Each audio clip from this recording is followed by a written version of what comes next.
అభివృద్ధి విషయానికి వస్తే అహర్నిశాలు నేను ఒక్కటే చెప్తా ఉన్నా, ప్రసన్న కుమార్ రెడ్డి అన్న ప్రతి ఒక్క పార్లమెంటు సభ్యుడి దగ్గర కూడా ఎంపీ నిధులు తీసుకొచ్చారు.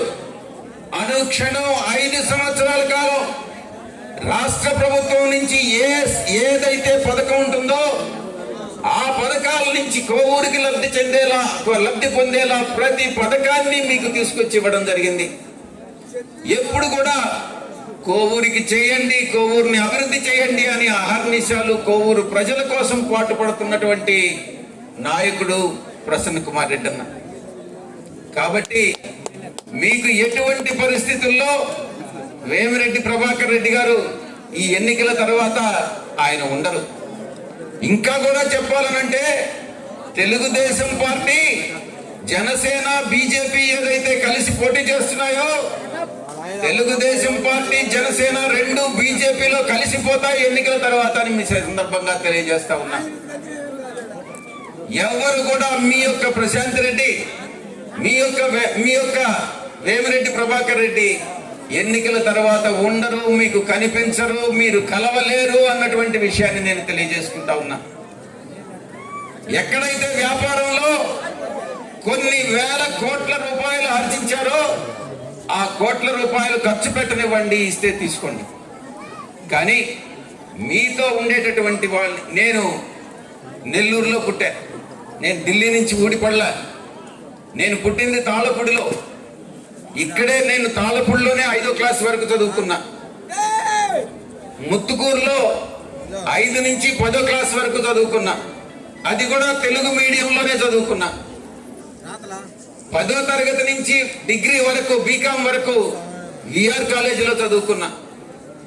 ఈ యొక్క జిల్లాలో, ఈ జిల్లాకు చెందిన వ్యక్తిగా ఈ జిల్లాలో ప్రతి ఒక్క గ్రామం, ప్రతి ఒక్క ఊరు నాకు తెలుసు. ప్రజల మనసులు తెలుసు, ప్రజల ఆకాంక్షలు తెలుసు. అన్నగారు 6 టర్మ్స్ చేసి, ఆ కుటుంబం తండ్రి గారు 3 టర్మ్స్ చేసి, అన్నగారు కానీ నేను కానీ మీ యొక్క మనసులను తెలిసినటువంటి వ్యక్తులుగా మీకు మంచి సేవలు అందిస్తామనని ఆ యొక్క దేవుడు సాక్షిగా మేము ఎక్కడికి వెళ్ళాం, ఏ పార్టీ మారో, ఈ పార్టీలోనే ఉంటాం, సదా మీ సేవలో ఉంటామనని. మీ సమస్య మా సమస్య, ఏ సమస్య ఉన్నా కూడా అన్న దృష్టికి తీసుకురండి, లేకుంటే నా దృష్టికైనా తీసుకురండి అని కేంద్ర ప్రభుత్వానికి సంబంధించి ఢిల్లీలో కానీ, ఇక్కడ రాష్ట్రంలో మన రాజధానిలో కానీ, రాజధాని అమరావతి కావచ్చు, విశాఖపట్నం కావచ్చు, ఏదైనా కావచ్చు, ఇక్కడ రాష్ట్రంలో సమస్యలైనా, ఢిల్లీలో సమస్యలైనా, ఏ సమస్య అయినా పరిష్కరించేదానికి మీకోసం సిద్ధంగా ఉన్నామనని 365 రోజులు 5 సంవత్సరాల కాలం ప్రాంప్ట్ గా ప్రతి నెల కూడా అవ్వాతాతలకి పెన్షన్ అందుతూ వచ్చింది. ఈసారి పెన్షన్ రాకపోవడానికి, ఆలస్యం కావడానికి కారణం ఎవరు? నిమ్మగడ్డ రమేష్. నిమ్మగడ్డ రమేష్ ఎవరో కాదు, చంద్రబాబు నాయుడు సామాజిక వర్గానికి చెందినటువంటి, గతంలో ఎలక్షన్ కమిషనర్ గా పనిచేసినటువంటి వ్యక్తి. ఆయన చేత ఎలక్షన్ కమిషన్ కి ఒక ఫిర్యాదు చేయించి వాలంటీర్ వ్యవస్థ మొత్తం ఈరోజు కొలాప్స్ చేసినటువంటి మనిషి చంద్రబాబు నాయుడు. ఆయనకు భాగస్వామి ఈరోజు మీ తెలుగుదేశం పార్టీలో మీ దగ్గరికి వస్తా ఉన్నాడు, పార్లమెంటు సభ్యుడిగా మీ దగ్గరికి అసెంబ్లీలో ఆయన భార్య వస్తా ఉంది. తగిన బుద్ధి చెప్పండి. ఈరోజు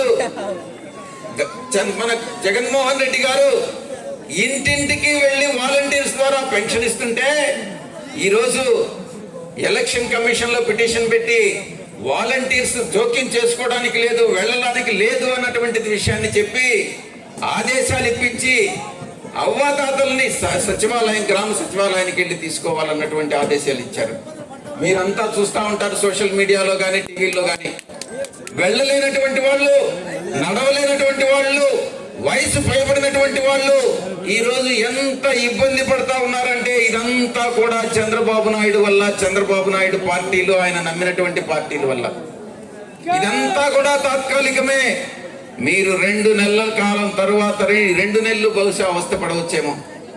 ఆ తర్వాత మళ్ళీ తిరిగి జగన్మోహన్ రెడ్డి గారి ప్రభుత్వం వస్తుంది. తప్పకుండా గతం కన్నా మనం ఇంకా అనుభవం సంపాదించాం.